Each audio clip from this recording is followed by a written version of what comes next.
Hello नमस्कार दोस्तों, आप सभी का दिवाकर जीएस एकेडमी ऐप में आप सभी का स्वागत है। आज हम लोग पढ़ेंगे पर्यावरण एवं उसके घटक के बारे में। आज हम लोग क्या पढ़ेंगे? पर्यावरण एवं उसके घटक के बारे में।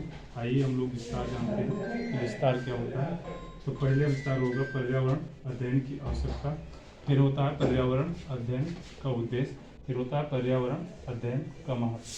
तो हम पहले पढ़ते हैं, सीधी होते पढ़ते हैं क्रम से। तो पहले पढ़ते हैं पर्यावरण की आवश्यकता। पर्यावरण की आवश्यकता पड़ी क्यों? तो पर्यावरण की आवश्यकता कैसे पड़ी, क्यों पड़ी, इसके बारे में हम लोग जानते हैं।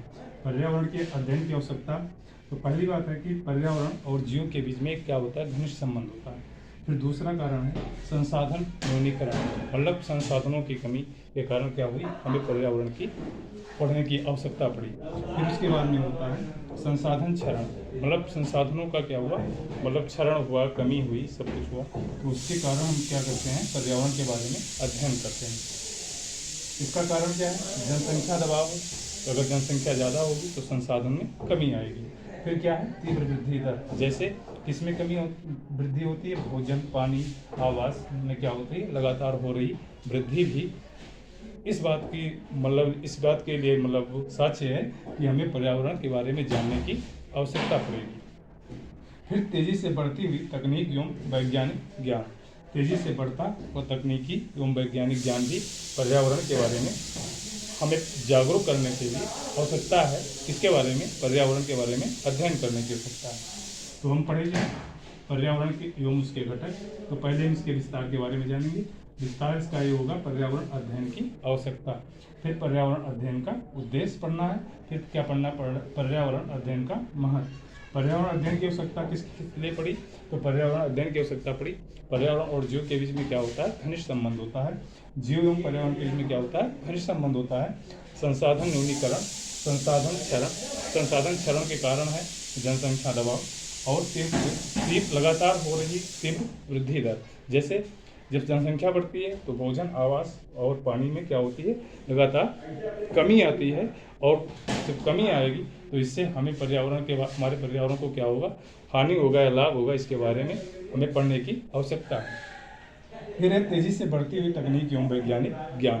तेजी से बढ़ते हुए तकनीक एवं वैज्ञानिक ज्ञान के बारे में भी जैसे वैज्ञानिक विकास हुआ, बहुत सारी चीज़ों का विकास हुआ वैज्ञानिक चीज़ों से, तो जिससे विकास, उन सारी चीज़ों के विकास के कारण हमें क्या है? हमारे पर्यावरण को क्षति हुई या लाभ हुआ, इसके बारे में भी हमें जानने की आवश्यकता पड़ती है। देखिएगा, पर्यावरण के बारे में एक सम्मेलन हुआ, स्टॉकहोम सम्मेलन। स्टॉकहोम सम्मेलन का आयोजन कब हुआ?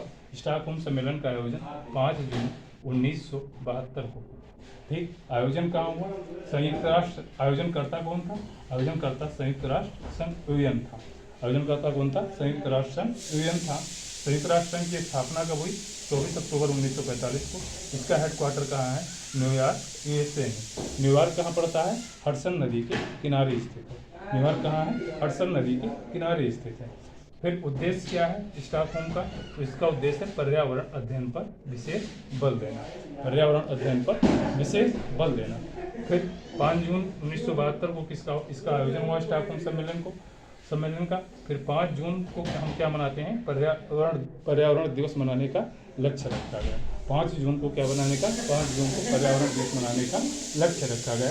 1974 से, ये क्वेश्चन बहुत इंपॉर्टेंट है, 1974 से, इसमें स्टार लगा लीजिएगा, 1974 से प्रतिवर्ष पर्यावरण दिवस 5 जून को मनाया जा रहा है।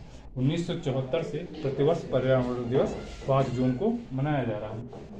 अब हम पर्यावरण अध्ययन उनके उद्देश्य के बारे में नेक्स्ट क्लास में अध्ययन करेंगे। अगर आपको ये क्लास पसंद आई है तो लाइक कीजिएगा, सब्सक्राइब कीजिएगा, दूसरों को शेयर कीजिएगा। धन्यवाद।